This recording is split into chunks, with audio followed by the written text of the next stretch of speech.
சரி டுடே நீங்கள் நம்ம பார்க்க போகிற ப்ராஜெக்ட் வந்து ஒரு பேக் டாட்டூ. அது வந்து fallen angel and Lucifer concept. Good bad ரெண்டுக்கும் நடுவில் அதுக்கு மாட்டிகிட்டு இருக்கிற ஒரு கேரக்டர் அது. ஸோ அதை தான் போடணும் அப்படின்னு சொல்லிட்டு ஒரு லைஃப் டெத்தில் விட்வீன் ஒரு ஃபாலோயிங் அவரோ திரும்ப மேலே வர மாட்டானா அப்படிங்கிறது தான் கான்செப்ட்.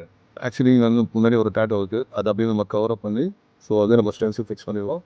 ஒரு ஸ்டார்டிங்கில் ஸ்டார்ட் பண்ணும்போது எனக்கு பெருசாக தெரில, பட் ஒரு 6-7 ஹவர்ஸ் தாண்டினதுக்கப்புறம் அந்த பெயின் பேக் டேட்டோ பொறுத்த வரைக்குமே அதோட பெயின் வந்து கொஞ்சம் இன்னும் ஜாஸ்தியாக தான் இருக்கும். நீங்கள் சொன்ன மாதிரி வந்து ஒரு நல்ல கேர் மட்டும் பண்ணிட்டீங்கன்னா இன்னும் ஒரு பயங்கர ஒர்த்தியாக இருக்கும். ஸோ அதனால் இப்போ இந்த எங்களுக்கு ஒரு ஹாப்பியாக இருக்கும். இதை ஃபைனலி இந்த டேட்டா கம்ப்ளீட் பண்ணுறது கிட்டத்தட்ட வந்து ஒரு 10 ஹவர்ஸ் ஆச்சு. இதோட டீடைலிங்ஸ் எப்படி இருக்குன்னு பாருங்கள், இதோட டெக்ஸ்சர் எப்படி இருக்குன்றது பாருங்கள். ஓவராலாக வந்து இதை நீங்கள் க்ளோஸாக பார்த்தீங்கன்னா தெரியும். இந்த விங்ஸோட டீடைலிங்ஸ் இது ஆக்சுவலி ஒரு கவர் டேட்டூ. இந்த சென்டரில் ஒரு சின்ன ஒரு டேட்டூ இருக்கும், அதையும் நம்ம கவர் பண்ணியிருக்கோம். ஸோ ஓவராலாக உங்களோட சாட்டிஸ்ஃபைட் லெவலில் நீங்கள் என்ன கேட்காதீங்க ப்ரோ. சாட்டிஸ்ஃபைடை தாண்டி மேலே ஏதாவது வேர்ட்ஸ் இருந்ததுன்னா really amazing bro. Thank you so much bro. Art is amazing, but every pain is worth. Next கண்டிப்பாக வந்து நெக்ஸ்ட் டேட்டூ விசிட் பண்ணுவோம். பிரதரோட அடுத்த பிளானிங் டேட்டூ வச்சிருக்காரு.